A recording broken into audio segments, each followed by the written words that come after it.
We keeping it raw, keeping it true. Indie film love, that's the crew we run through. Roundtable vibes, cast and crew in the mix. Low budget legends, we reppin' these flicks. Off the real projects, the best creators make.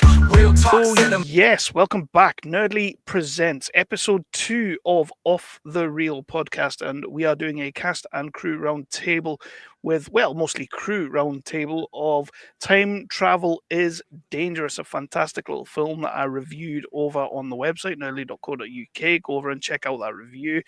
But I was really excited to sit down and talk to these guys again because it is the good old Shakespeare Sisters. Pretty much, you guys have got membership cards to this podcast at this point. We are always happy to speak to you. And director Chris Redding, this is the first time we've spoken, and I'm going to quickly pivot into something else before we get onto this film. Because in 2019, you directed Alien Containment, a short movie that I absolutely adored. Oh, great. How did that Yeah, you've happen? How seen did it. that work? Yeah, well, it all started because I was working with an agency in America at the time, and they sort of pitched the idea of doing something for the 40th anniversary of Alien, and it really evolved from something quite a small online thing into official short films, and then they ended up being included on the Blu-ray when you bought the Blu-ray of Alien, which was really cool. But yeah, that was super fun. Sort of working with an existing big IP like that was cool. Yeah, I mean, as you'll find out as this interview goes, I am a massive sci-fi nerd. And knowing that you had made that, I remember watching all of those shorts because I'm a massive Alien fan as well, and it was just so cool to see that you had been a part of that whole process. And so I had to ask that question before we get into this. But now Well, you are obviously working with the Shakespeare Sisters on Time Travel is Dangerous. Another movie that our good friend Dom Lenoir is also producing. Dom couldn't be here because I think there was like an opening of a packet of crisps that he had to attend. Obviously, that is jokes. We do love Dom. We do love him a lot. But guys, how did this collaboration come about? Where did this movie come from, and how did you guys team up on it? So we met actually, Chris, in I think it was 2019, and that Alien short had just come out. So that's when we kind of first met, and he had already made the short film version with Ruth and Megan, and showed us that when we got short film version of Time Travel is Dangerous. Not of Alien. As well as Alien.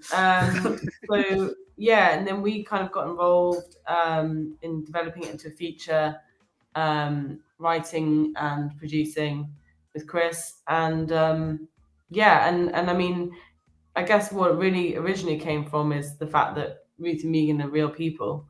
So I mean, just to give a little bit of background, just to kind of give you the basic film kind of premise to anyone listening that doesn't know about it. Basically, the story of Time Travel is Dangerous, or the premise of it is these two women, Ruth and Megan, run a vintage shop in Muswell Hill, and then they find a time machine in the bins, and then they use the time machine to go back and steal stuff from the past to stock their shop. But then the fun thing about it, and also what kind of I guess first got us talking to Chris about it and thought this was so wacky, is that Ruth and Megan aren't actors, they're real people with a real vintage shop in Muswell Hill. And they're just being themselves basically in this film, and then surrounded by a bunch of other like really great comedy actors. So we kind of had a bit of that documentary reality because it's a mock doc, and then also had that just sort of wacky British comedy from people like Johnny Vegas and Mark Heap and Jane Horrocks and loads of comedians we love. So yeah, that's the whole thing basically in a nutshell. So you've just thrown out a couple of names there, and I do want to mention this because the cast you have here, it's just a who's who of British people that everybody's going to know, especially in the comedy sphere. Like you say, Johnny Vegas, Sophie Thompson, Mark Heap, Jane Horrocks, Guy Henry, Tony Way, Brian Blessed, Stephen Fry, to name a few. But all of this is capped off, I believe, by two absolutely phenomenal performances from Ruth Sayer and Megan Stevenson. So you guys knew these and they weren't actors in the first place. I had kind of read that, but there was a little bit of confusion on my end. As like, so this is like the first thing they've done, really, apart from the show. I mean, obviously. they did bits and pieces before. I think I actually met them. They used to do art department on like some commercials I did. That's where we met, because obviously they have the vintage shop in real life, so they have lots of props and clothes and 70s things lying around. So it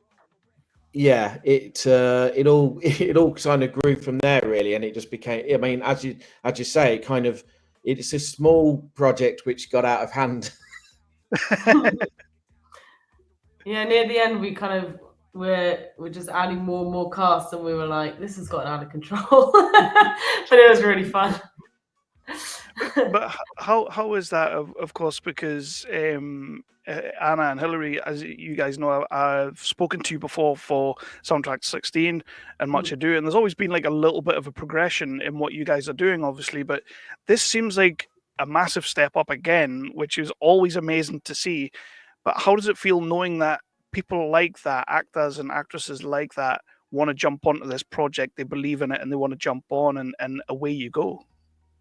I mean, it's funny because I guess it never felt like away we go. It always felt like we were pushing something uphill with it, because we kept, we were kind of always trying to do something a bit harder than what we could with what we had. And it was always like each step felt like, taking a new leap for us. So it was kind of done in several stages and shot quite unconventionally, actually, because we shot it in 3 different blocks with gaps between them, and we were doing things in between, like casting the next. We kind of shot it by cast, casting for the next block and doing rewrites and stuff. So it kind of always felt like it was a never-ending process, really.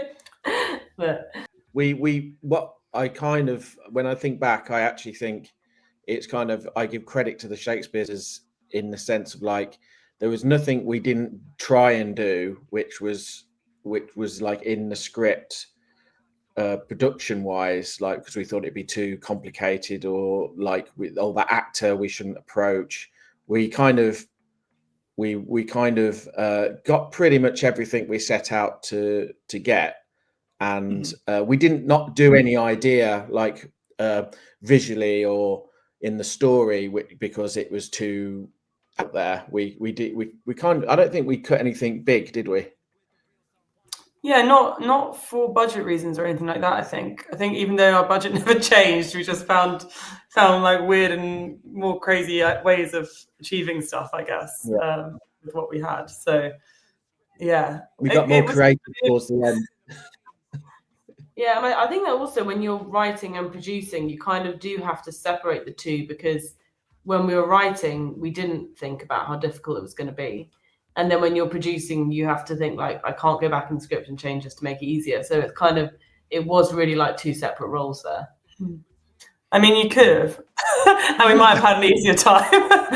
We just, yeah. I mean, I guess we didn't want to take those creative compromises. I guess we just really wanted to, make the best film that we could, and bleed and cry over it, trying to achieve that. So. Well, yeah. There are a couple of things that I want to mention in a little bit that creatively, again, this is a lower budget film, of course, but and it takes a lot of hard work to get these things made. But there are a few things that creatively, I was kind of a little bit blown away by what you guys achieved, and I do want to talk about them in a little bit. But first of all, I know you already kind of had the short that Chris had made, and you were sort of piggybacking off that and doing a feature length of this, but was it always a mockumentary? And what kind of what kind of challenges are there going from like a straight sort of drama kind of film to making a mockumentary like this? I imagine it could go off the wheels very easily. I mean, I guess it being mock doc did bring like a lot of different things to it, in that like we did sort of more improvisation and more kind of experimenting. Like the script was very long, and like we kind of knew that we were going to find it a little bit in the edit as well, and we kind of edited it in almost like a documentary style sometimes, where we did like always stick to the script before we let people sort of go off and do their improv, because otherwise we thought we might lose some of the jokes or like some of the callbacks and stuff like that. But at the same time, I think it was like a lot more footage than you normally would have. But I think also being a mock doc does make it easier to make low budget. You know, not every shot has to be like perfect, and there's a bit more like leniency in that. But yeah, it was always going to be a mock doc, I think, because I mean, well, that was sort of I think that's sort of what we got from Ruth and Megan being real people as well, as like there is actually a reality there too. So like all the stuff they say about their shop, like how they run their shop, is true. And then they'll say, oh, and then we get it with the time machine, and that bit's obviously not. But you know, and they're talking about their business model and stuff. Like we did a lot of stuff where we were just interviewing them, and they were just saying the truth. So you kind of mix that into the world as well. But it does add a layer of reality to it, which we liked. And with that in mind, you just mentioned the time travel aspect. I'm a sci-fi nerd. I'm a time travel fan. You know, I've seen Primer 1,000,000 times, Chris. I know you'll have seen that as well. How have the sci-fi nerds taken to the time travel aspect of this movie? Because obviously when you're dealing with paradoxes and things like that, it can get a little bit messy. So how did you balance that kind of thing as well? I think the sci-fi fans seem to really connect with it, because there's actually, even though it's a time travel film, we've got loads of references and homages to all sorts in there. Like there'll be a little bit of an ET in there, or a little bit of some sort of Terry Gilliam thing going on, and so there's actually something for everyone.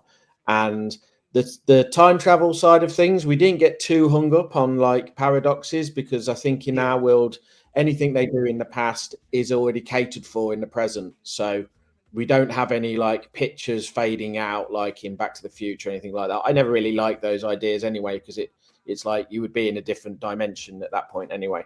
So the world that we're in Muswell Hill is already the reality post them being in the past messing about. Also, I guess with some of the science, we got around it quite a lot because you're seeing it through Ruth and Megan's eyes and like from their point of view, and they have no idea how time travel works. They didn't make this machine. They're just like, you press these buttons and something happens.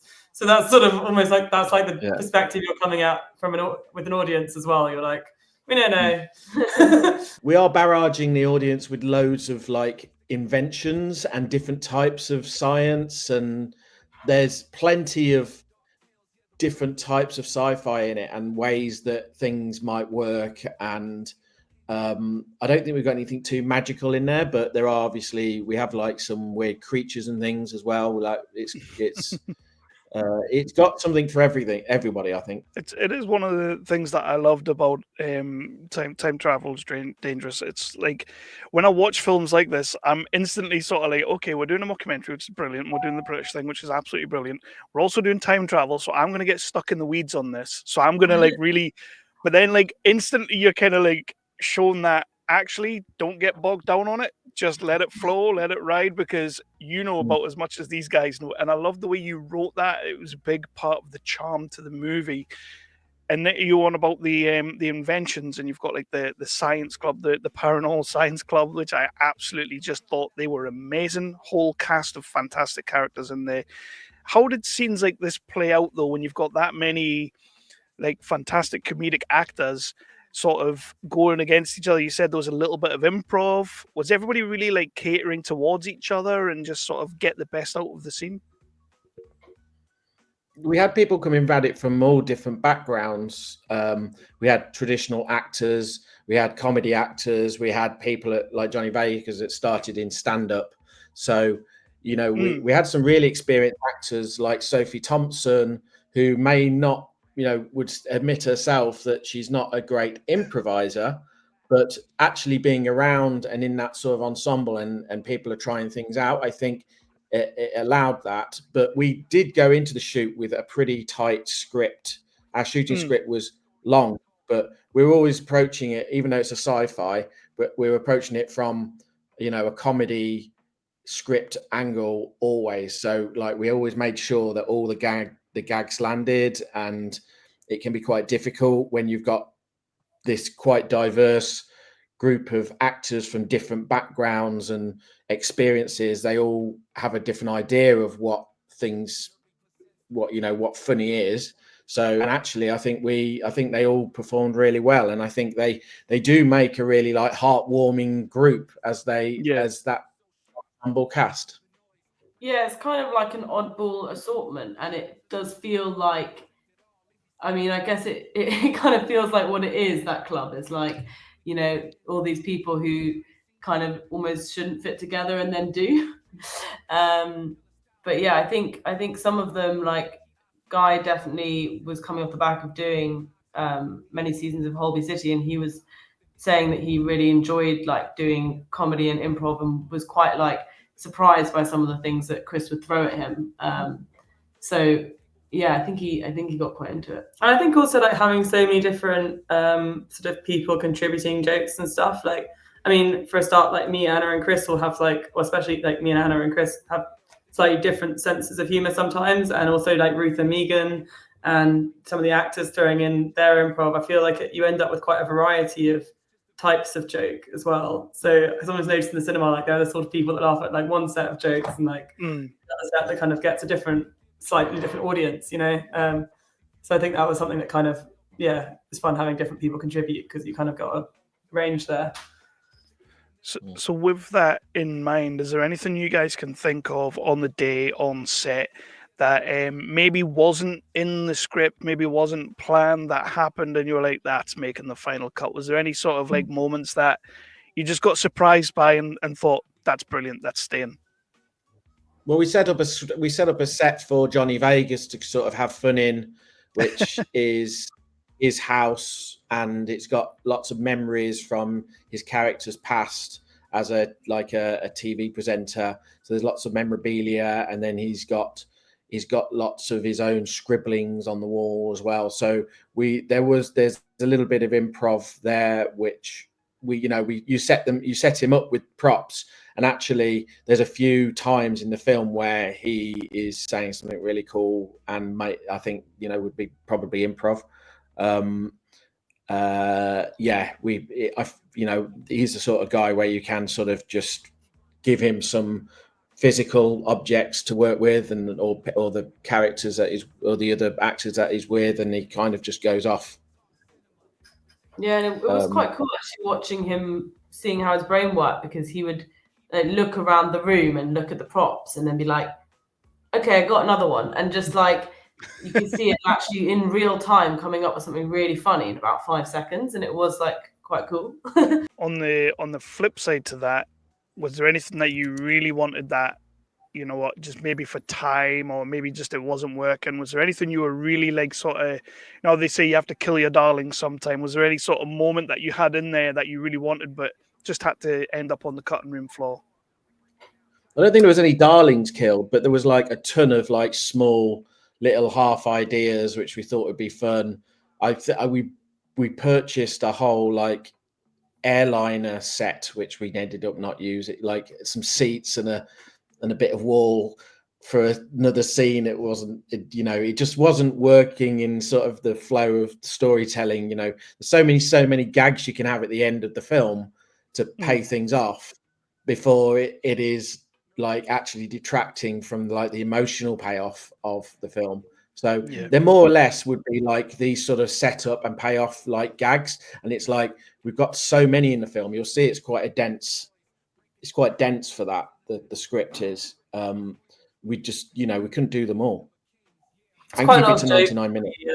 We ended up cutting because they were just alternatives of, like when we were editing, we were kind of like, which of these takes are we going to use? But there were so many options sometimes that were like, oh, it's so sad to lose that one because that's really funny. But then it's really either or. We can't just sit here all day making jokes. Yeah. It's like, there are definitely some things I really missed because they were really funny. But it would just be like twice as long. Well, that's the magic of Blu-rays. Come on. Release the Shakespeare cut. Come on. 2 hours and a half. So one thing we've not talked about yet, and I think it's one of the greatest parts of your movie, is so in time travel movies, we've had phone boxes, we've had DeLoreans, we've had we've even had a hot tub at one point used as a time travel device. Now we have a dodgem, a souped-up dodgem, or a bumper car.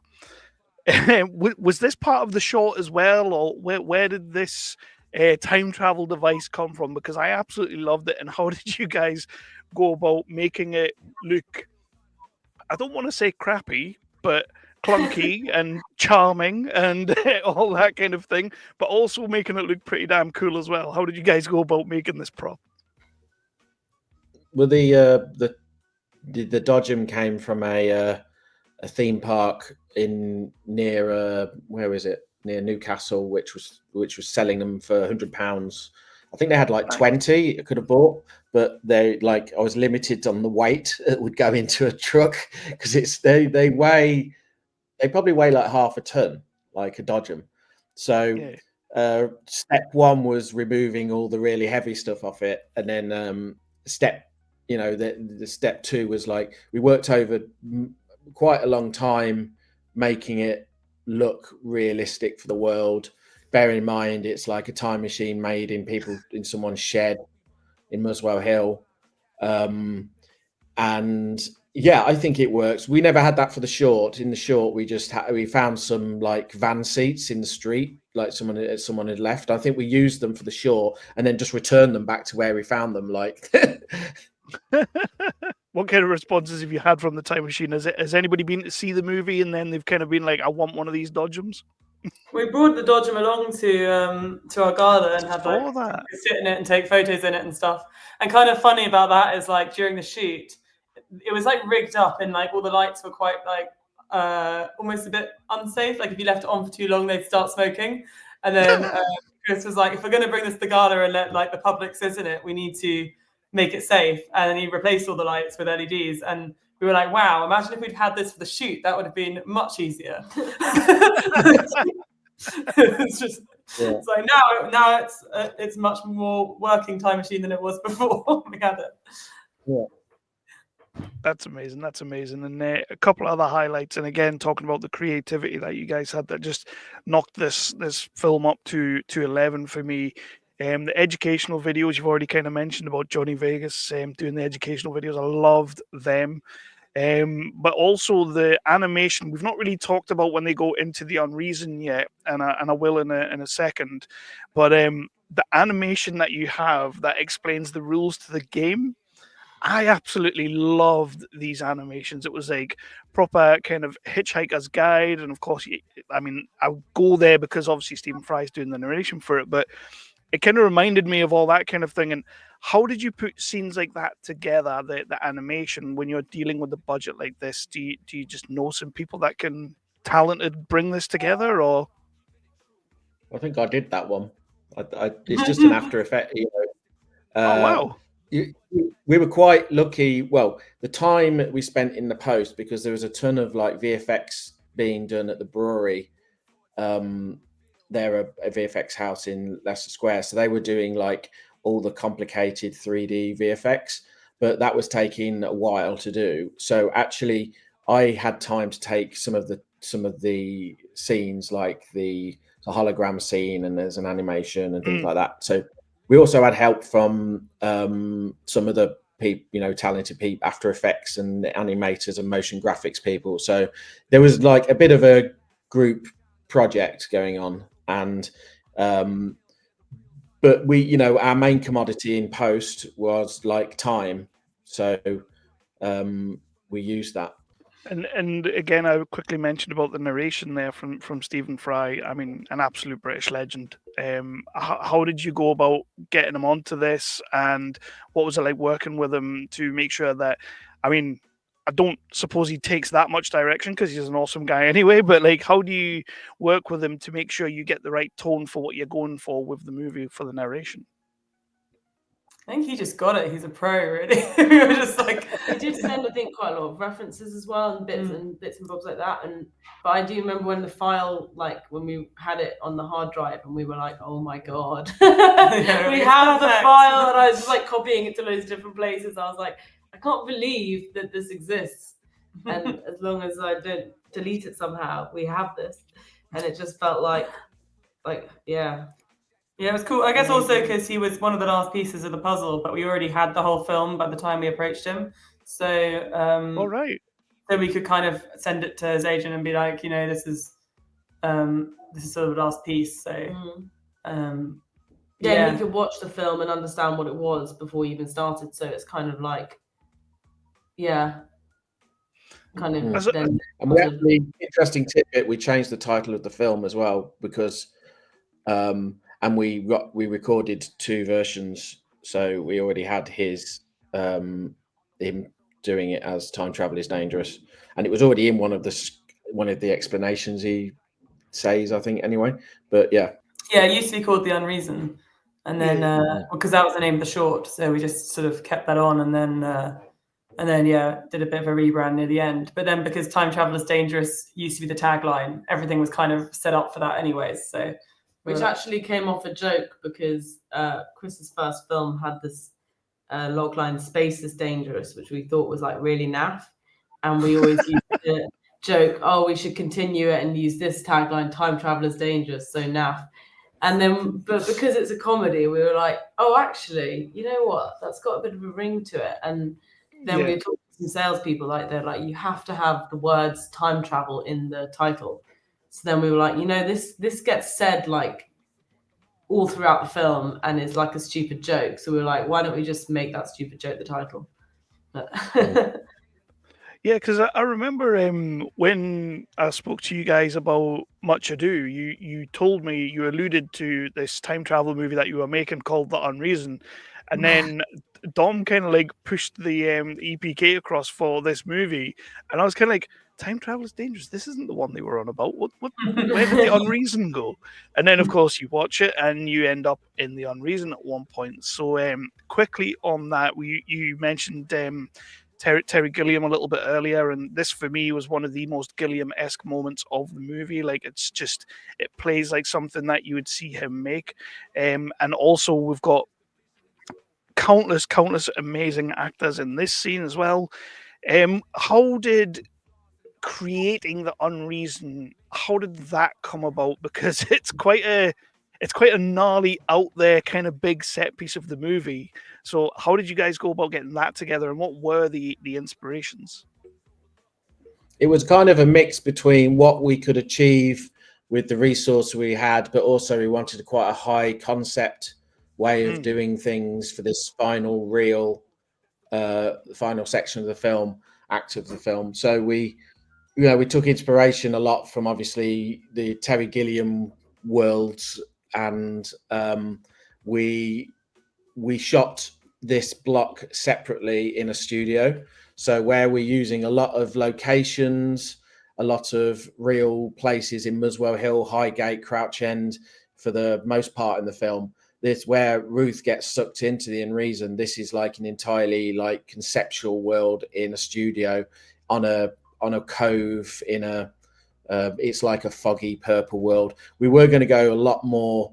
I guess this is one of the things which maybe we reduced in its complexity, but we were going to have it like a more of a Tesseract-y, MC Escher sort of world. But I actually think what we ended up with makes it a little bit more sense, because it is a desolate place where people have been lost and are playing this board game forever. So yeah, I always had this idea of this place, and the characters in there change through time as we develop the script, because it's basically a Mad Hatter's Tea Party is the idea of the scene. So when Ruth turns up, that's what she's Alice in that world. Yeah, and who wants to do me a favor and explain the rules to the game? They don't actually add up to anything, so there is a real game. Although we do still have all the pieces of the game in our office. But yeah, we're in the never-ending game. It will never end. When you're drinking game connected with it, I think, for the film. Yeah, we had it laid out at a party once because it was just sort of in our office, and then we had a party there, and we were like, I think we were trying to make it into some sort of drinking game. No, that does sound awesome. That does sound awesome. And when you're dealing with a scene like that, it is quite absurd. It is quite out there, and you've got all these amazing characters just messing about with each other and really kind of just playing this thing. But you also have this, for me, is kind of where the emotional heart of the movie kicks in as well.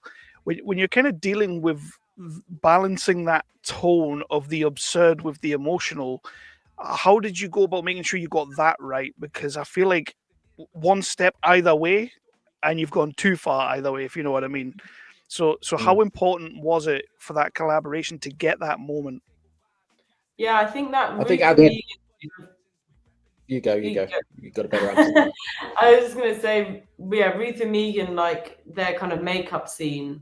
I think we originally had it was like they get in the, you know, before they get in the time machine to leave the Unreasoned, they make up, and then they got back, and then there was a bit of another conversation they'd had when they landed in the world, and then in the editing process we were like, actually, once you land back on like normal time, you just want to have the party, which is what they then do, and you don't want to see them talk about their emotions or their feelings anymore. It's like that's over, that's done.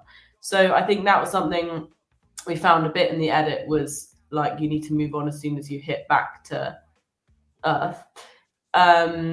But yeah, definitely, like, you know, wanted to keep it light in the bit where they're making up, like we still have some jokes and still being a bit silly, but also try and kind of hit those beats of like, you know, it was interesting actually because we did do quite a bit of improv there as well, and you know, you're saying like, say some nice things to each other. And they're like, oh, I can't think of anything. But quite often we went back to the script. But yeah, we did get some nice things out there. I think the stat when Ruth says you can stand up on a surfboard to Megan, she's like, that's actually something I really rate about her. So things came out there, that was nice. How because I quickly mentioned earlier on about Ruth and Megan, and as actresses, I think they absolutely smash this out the park. And you have all these phenomenal other British kind of talents that we've known and loved and adored, but they really do stand toe to toe with these people in terms of their performance. How much did you work with these guys to get these characters, or was a lot of it just them being them? We did the scenes with Ruth and Megan where they're in their shop, was kind of a self-contained shoot where it was a smaller crew because we were in their shop, so actually there wasn't a lot of space anyway. But we made it very conversational, the interview sections. So, and we kind of found our way through those, and I found, you know, discovered funny answers as we went. So we did encourage them to try things, and I think where they have to do maybe slightly more acting, they did a really great job. But you know, as we've said, like their makeup, their breakups, that to them is acting, because you know they weren't breaking up. They don't have arguments like that normally. They don't end the world. You know, the universe doesn't come apart. So you know, that those things were like quite discovery moments for them, discovering what they could do, what they were capable of. And all the cast around them like said, oh, it's like they didn't understand at times that Ruth and Megan, the shop owners first and foremost, but are like the, you know, acting in this. Yeah. We did also kind of add, I guess, you know, they are playing themselves and they are pretty similar to themselves, but we did add things about their personalities, like you know, we always needed them to clash on something. So we kind of had Ruth be the one who is always being like put down by other people, like Rick the landlord and stuff like that. And then that Megan is kind of the more outgoing one.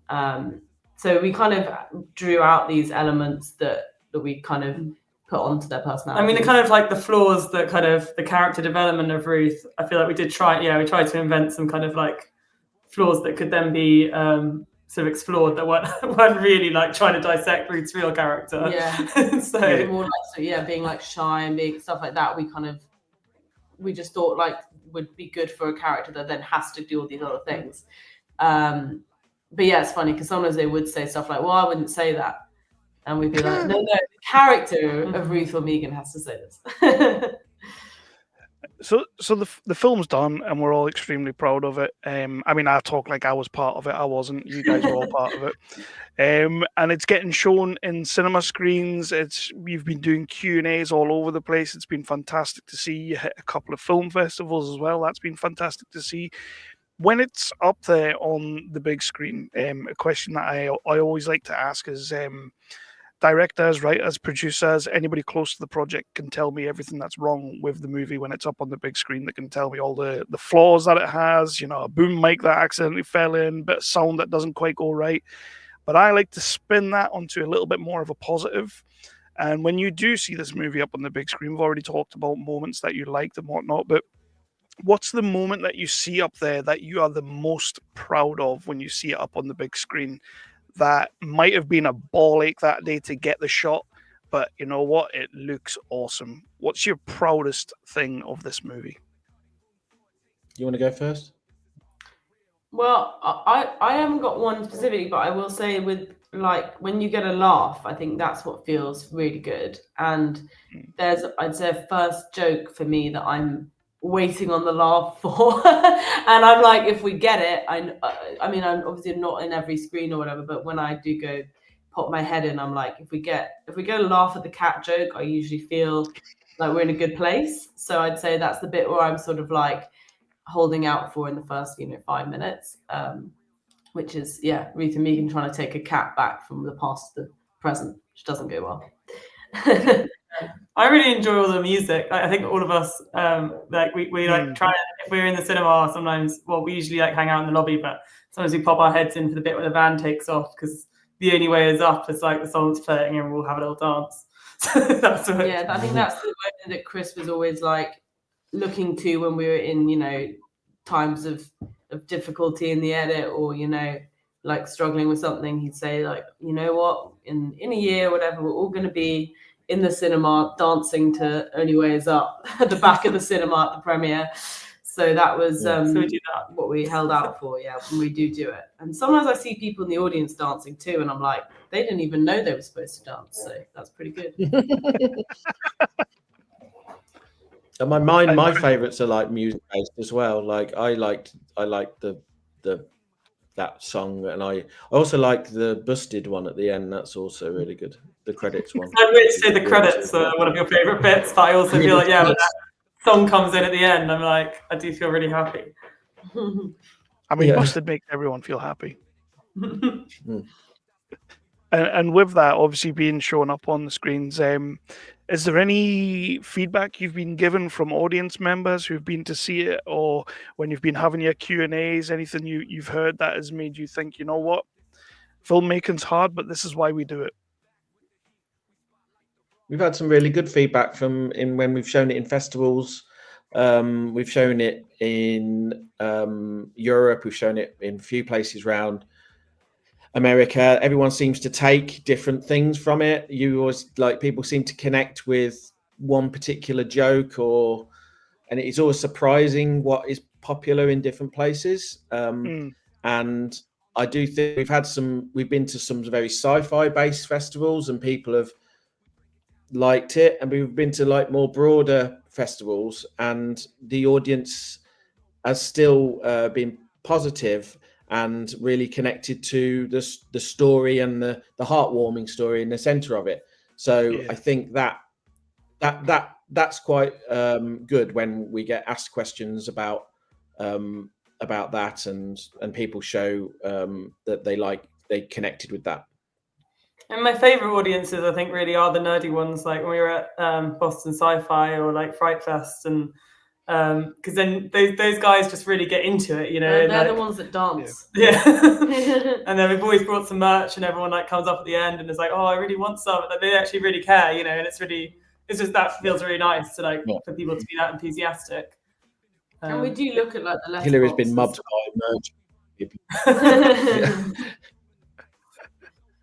Yeah. What was that about the letterbox? Sorry. Well, no, I'm just saying we do actually keep an eye on that sort of stuff and read through, and you're always like, oh God, if you find bad ones, there's a sense of dread. But I think like they've all been saying actually that we should make Doctor Who. So I think that's Chris's next job. He's got to make it good again. Oh, that's a bit controversial. Make it good again. But you're not wrong. You're not wrong. So you've mentioned a little bit about having a little dance to this movie and certain parts of this movie. And that leads into a question that I really do like to ask nowadays. And we've talked about all the positive things, but I am going to ask you to reshoot a particular scene of this movie. It can be any scene in this movie that you adore or that you love. However, during the reshoot, you're now turning it into a full musical number. What scene would you reshoot as a musical number, and what would that musical number be? Well, actually, there was a scene which was a musical. The game was basically a musical at one point, but given all the other hurdles and things we were trying to achieve, that idea kind of slipped by the wayside. We still but that would be fun. We just simplified that song. I think the only words are the game at that point. There was an entire song in the script. Did you write it, Chris? That song? I don't think I wrote that. I think I just wrote a clever song here. I don't think I wrote. I think I wrote the actual song called like The Arsehole of Time at one point, and I think we were just like, we don't have time for a whole song. But and then one section did write us a really funny song. It's just a song in the credits. We put it in the credits, and it's a little bit. It comes up a little bit in the film at the disco, but we only got to use it in its entirety in the credits. But I think that's more natural. Like if we just stopped the whole film to have a song, it would have been a bit confusing. So. Well, I was thinking like along the lines of like Maid Marian and Merry Men style vibes. Remember that show? That's what I was going for. That could have totally worked in the Unreason. Totally different Unreason, but it could have worked. You can't have anything in the Unreason. It's such a weird. Well, exactly. It's so cool that we have noticed actually in America that a lot of people recognize the horn section, and given that they sort of just like are there for a little bit doing the song in the background, I'm like, oh, it's quite cool that Americans seem to really love. I think they love Alex Horne from Taskmaster and stuff. So. They all do see them in there, and they don't get anything British, so that's great. Yeah, you've won there. Mm. So we're going to start wrapping up in a second, but first of all, I just want to say thank you for coming on and speaking to me about this movie. I truly did adore this movie, and we could have went a lot deeper in, but I don't really want to go into any sort of territory for spoilers or anything like that. I want people to go out and check out this movie. What would be your elevator pitch to get people to go out and watch Time Travel is Dangerous? I'm going to put somebody on the spot here. Chris.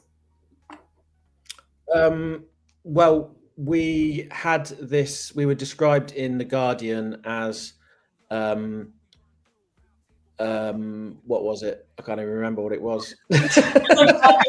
Meets something. Back to the Future. Bargain Hunters meets Back to the Future. Yeah.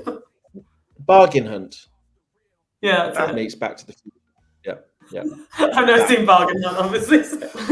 I mean, that's high praise from The Guardian. That's almost like a 4 or 5 star review. That. Yeah, they gave us 4 stars, so we were happy with that. Nice. That is high praise from The Guardian because they don't like anything. Yeah, all our filmmaker friends are like, "What? How did that happen?" They're always mean. I mean, really happy about that. I can tell you a little bit about how that happens from kind of my point of view. Is like this is, it feels like it's quintessentially British movie, but it's also a movie that's absolutely wearing its heart on its sleeve. You guys wouldn't have had the biggest budget in the world, and it does so many creative things that you just don't expect to see at this level. So yeah, you absolutely 100% deserved all that, and at the core of it, you've got this emotional story that's kind of wrapped around in some hijinks and frivolity and shenanigans that just absolutely lands and slaps. So I think you guys need to give yourselves a pat on the back for that. This movie is a fantastic little movie, and you deserved every bit of praise you get for it. Oh, thank you. You Thanks. can do our elevator pitch in the future. I don't do elevator. I don't do elevator pitches. so couple of quick questions before I finish out. This is kind of like a little. It's just 2 questions, but I like to see where we are and where we started. What was the initial movie or the first movie that you guys saw that made you want to be filmmakers? So I always say, like, me and Hilary are obsessed with Harry Potter, but even more than that, we did watch like all the makings of the Harry Potter. It was the Harry Potter behind the scenes really that got us Yeah. more than the actual. I mean, we love the films too. That's but obviously still the fantasy of, like, imagine if you had, you know, all the budget in the world. Yeah, that I you could think ever I have. thought that's what filmmaking would be like, having leaps and studios and all that. But yeah, that I think that just, and I still rewatch them actually to like remind myself like how good it can be. Or Yeah, whenever we're having a hard time, be. we're like, should we watch Harry Potter behind the scenes again? Just But imagine. actually talk along with it like as if it's a film. Like the producer David Heyman, like every line he says about how he made it, I'm like, I can literally talk along with it, which is weird. So yeah, I'd say that. Yeah, And Chris, I do like all those. Yeah, I like all those, that era, but where there was like world building going on, like immense world building, and they like used all different styles of filmmaking. Now I feel like if they made those films now, it would be done in a very like particular way, which wouldn't be like how it was done then. But yeah, I mean, Jurassic Park was my one when I went to the cinema when I was 9 or something. And what was the last film we all saw at the cinema? And do you still feel the magic that you felt with that first film when you watch these films nowadays, given that you guys are all filmmakers now, so you get to see what's behind the scenes, how hard it can be? Do you still, when you go to the cinema, feel that magic? And what was the last film you saw? Yeah, I mean, this isn't the but last we've seen our films. Oh, sorry, we're going at the same time. We're not allowed to go to the cinema. We're not allowed to go to the cinema and watch another film at the moment. So we have to. We can only go when our film. I told Chris if he wants to go to the cinema, you can buy a ticket for our film and then go to another film. So that's the only thing. So that's how it's done. What was I was going to say the last film I saw in the cinema that I had that magic for, because I feel like we do. I mean, we've been to a lot of kind of random films here and there, but I think when we went to see Challengers, obviously that was a while ago, but I felt then like, oh yeah, I felt really alive from that screening. I was like on the edge of my seat. And I also felt with that one, like, well, we both loved it, but I just felt like it felt like almost like a thriller, or like the level of like, you know, world endingness that people try and get to with those sorts of films. But it was like just about obviously a relationship between 3 people, and that's what I loved about it. I was so glad I saw it in the cinema, because I thought it wouldn't be the same not in the cinema, you know, like, yeah. I mean, lately it's such a wind up when people are like, oh, just wait till it's on streamers, and I was like, oh, I've worked so hard to get this into the cinema, don't even say that to me. But I do think like it's such a different experience in the cinema. It's so much more magic, and I guess I thought Challengers was one where I was like, I'm so glad I'm in the cinema for this. But I hope people feel that at our film as well, that like it's worth seeing in the actual cinema. And I think with a comedy as well, when you can feel people laughing around you, it really adds to the experience. So. I do want to go and see another comedy, actually. I do enjoy that experience of being laughing in a group. I think comedies especially seem to go straight to streamers, which is more frustrating, because it's like, I think that's why watching it with a lot of people really enriches it. Oh yeah, there's nothing like laughing along and the guy behind you or the person next to you or the guy 2 rows in front of you is also laughing. There's nothing better than that. It's infectious. Yeah. Right. So guys, I'm going to start wrapping this up. But first of all, what's next? What is everybody getting up to next? Are we working together again? Are we doing a TTID 2? What are we doing next? What's everyone up to? Well, I will also mention while we're at it that we're still in cinemas now. So yes. If you can, don't wait for streamers. Don't wait for streamers. And we have been, we're still. I mean, Chris is still being wheeled out for Q&As. We are a bit as well. And yeah, we've also been working on. Me and Hilary have another teen comedy. Actually, it's like coming of age comedy. called The Upside of Unrequited. Well, it's Upside. It's actually a little bit. It's more in the same vein of our first film, Soundtrack to 16, you mentioned earlier. Nice. It's American though, so we shot that in the US last summer. Based on a book by Becky Albertalli called The Upside of Unrequited, unsurprisingly.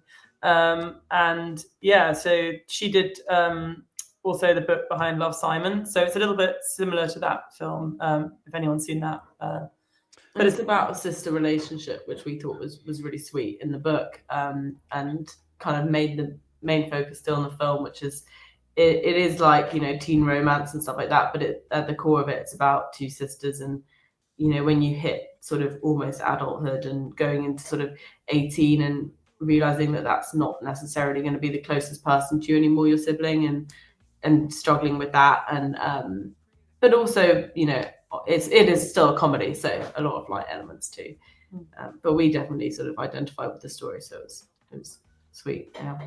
I was going to say, where did you get the inspiration for that one then? Is this? I think I saw this on IMDb. You have Sienna Agudong in that movie, don't you? Yeah.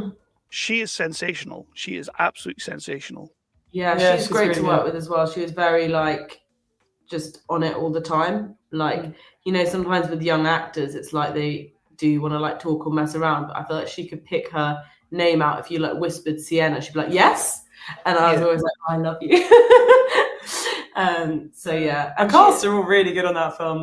We had a really long, rigorous audition process. So by the time we got to shooting it, we felt like everybody was really in tune, which is really nice. And we did do sort of, it all had to be over Zoom actually with the auditions, but we did do all the chemistry reads. And actually what was good for us is we also we started editing the Zooms together and testing people out. And I feel like when you edit actors, you actually get a really good feel of how good they are for the part. And it was something we've never done. We didn't do that with Time Traveler's Dangerous, so different. Yeah, it was straight to offer with Time Traveler's Dangerous because of the level of actors that we were kind of just approaching and hoping they'd be up for it. So we got really lucky.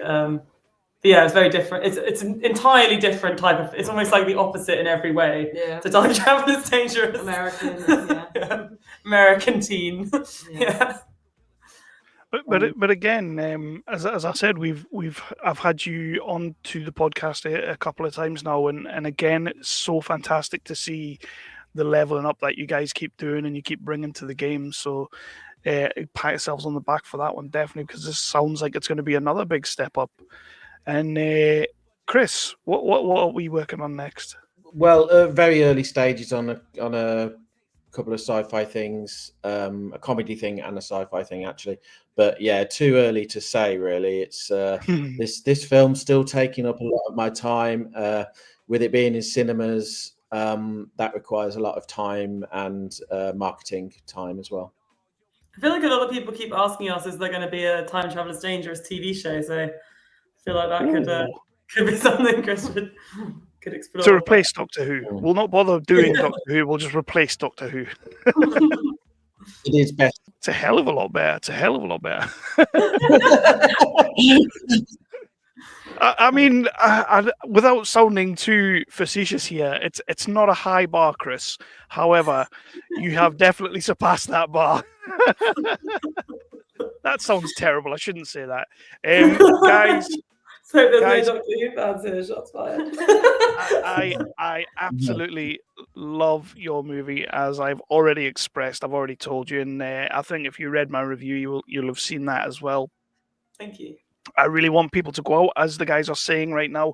It is out there. It's in cinemas all over the place. You can go and check out, which again, for movies at sort of this level, breaking through and everything like that, it's fantastic to see you guys getting into the cinema screens and being out there, and especially going out and doing the Q&As. That's fantastic as well.